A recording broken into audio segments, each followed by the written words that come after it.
It's definitely different, because this year we've got, you get kind of a sharp increase and then a very slow and gradual increase. So we have less sun this year, or less solar radiation this year. But last year we had cloud cover all last year. It's quite interesting how you might interpret that. Hi guys, I'm just bringing you to the King's College website. It's called London Air, and just to show you, King's College. And if we have a look down here, we're looking at pollution incidences, and there's one on the 30th, strangely enough. Now, remember there was a fire that reportedly by the Guardian was to have covered the whole of the south of London, but here we have all the pollution up in the northeast of London. So what could cause that? Well, it's a bit higher up here, all this area here, the sort of hills and what have you. So I wonder what's triggered that. But that's about all we have got though. Let me see. There's a daily bulletin. I'm just going to have a look at that, and that's also showing 6, 6, and 7. So it's interesting. We've had on the 30th we had a rake of 7s, and that would have been because of sizewell coming in from the northeast. But oddly enough, some of the monitors in the northeast of London were quite low, as they are here as well. There could be dust suppressant being used on these. But in the northeast, and oddly enough in the south on this particular occasion, as the pollution is coming from the south and the east, the west, so we're getting a strong hit, and I presume basically that this has been going on all day, and this is let me see, I'll just double check. Yep, Wednesday the 30th of May. This would have been yesterday. So today, on Thursday, we've had an even worse thing where my bike is now covered in dust after this French thing. So, just basically having a look at that now, and I'm just saying that, well, it does kind of support the idea that there was a pollution incident. Now, on the Wednesday the 30th of May, so yeah, that's the... I'll just get that in. Wednesday the 30th of May. Anyway, you see that smoke coming off it there? They've got special low chimneys, so it gets into the lower atmosphere, and it'll just sit there, and it'll stick together. This stuff, for some unknown reason, just sticks together. Obviously, it travels very far indeed, and that's what that's about. And that was, they reckon, due to a couple of hours worth of emission, and that has just completely inundated the whole of the south of England. I was up in Oxford and all that, so I've posted all that up on enenews, the blow-by-blow account of what I was picking up when, and all the rest of it. And it was very high. This is really high. This was 0.77 microsieverts per hour is the highest one today, so not quite as bad as sizewell, but when you consider the distance it travelled, it must be quite bad around the local area, so basically it's been as bad as McCool. In England we got hit as bad, we got hit worse actually in England because we were a bit further away. Mercoul is to the southeast of France, so this is even further away than this one, but we got hit quite badly with this one as well, and it hit us worse than we got hit by Mercoul. And not one thing reported. Contact the police, not interested. Contact EDF, got an answer phone. Contacted Greenpeace, might get back to you in 10 days, and just the standard email reply. And yeah, so we do that, and then of course in 10 days, by the time Greenpeace gets back to me, or by the time EDF got back to me, it's all gone, and that's that.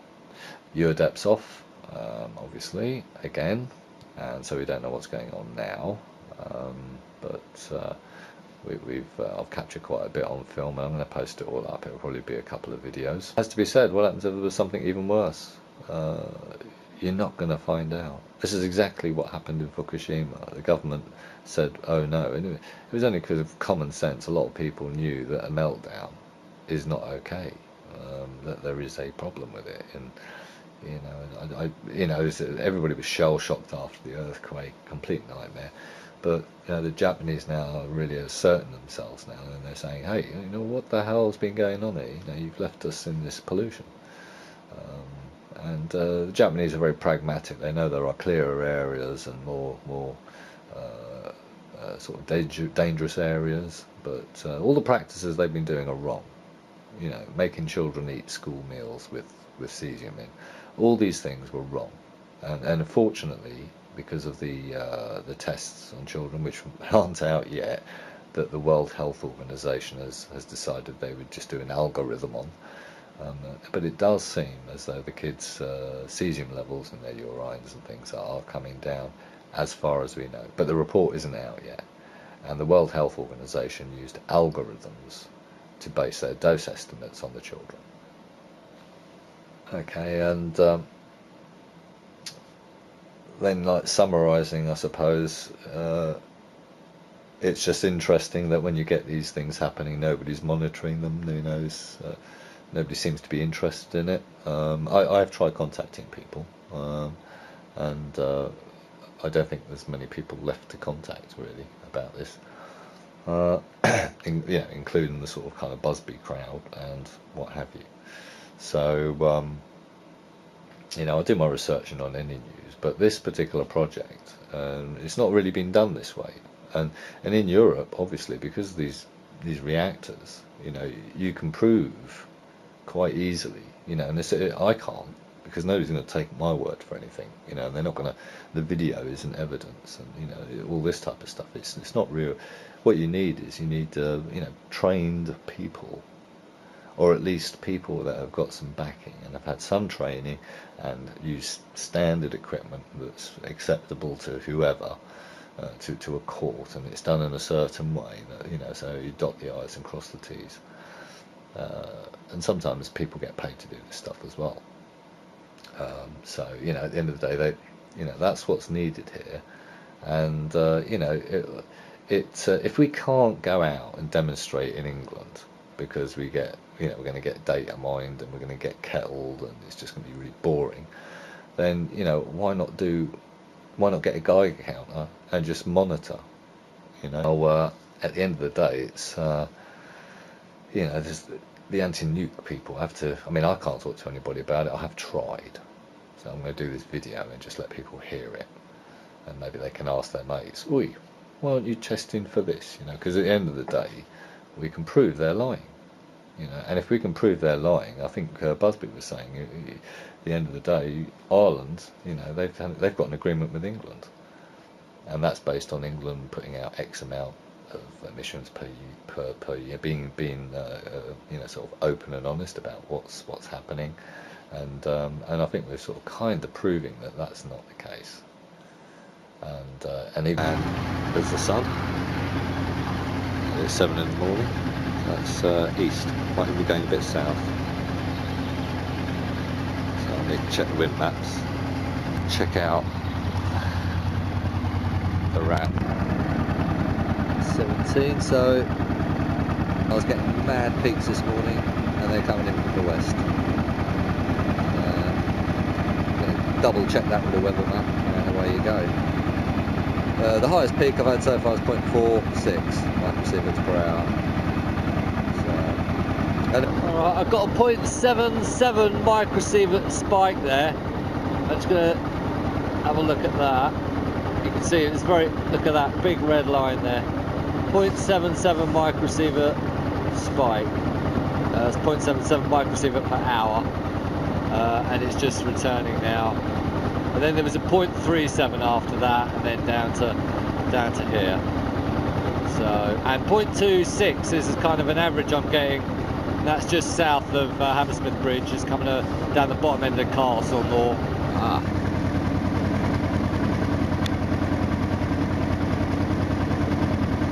Okay.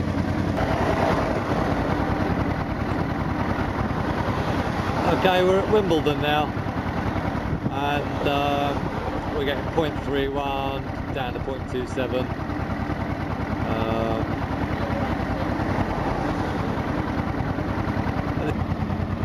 And we're at Wimbledon, Southwest 19. I just come through the main town. That's where I picked up the 0.31 microsiever.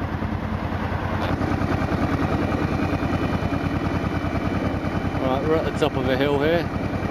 Just under 0.42 speed. Oh, at a 0.42 spike. Then it went to 0.29, slowly came down to that value, which I thought was too low, and now it's spiked again. Oh my good lord. 0.63. This is at the top of the hill. So this is in the air, and it's coming from the west. And what can I say? I'm going to go in the hospital here. Because I'm just by the hospital. I'll put this one on the floor. And that's Queen Mary's Hospital. There's the little QMH.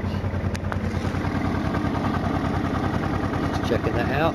0.39, 0.35. Right. So that's QMH. See it there, very QMH, Queen Mary's Hospital, top of Roehampton. And I'm going to go in and get away from these nasty particulates and see what's happening there. Actually, quite interesting. 3, 2. Anyway, what can I say, guys? There is no, I mean, I could, there's nobody to call here. We don't even know, I mean, the police aren't interested. And you have to know which power company is causing this to phone up their media company, because they won't talk to you. I did try.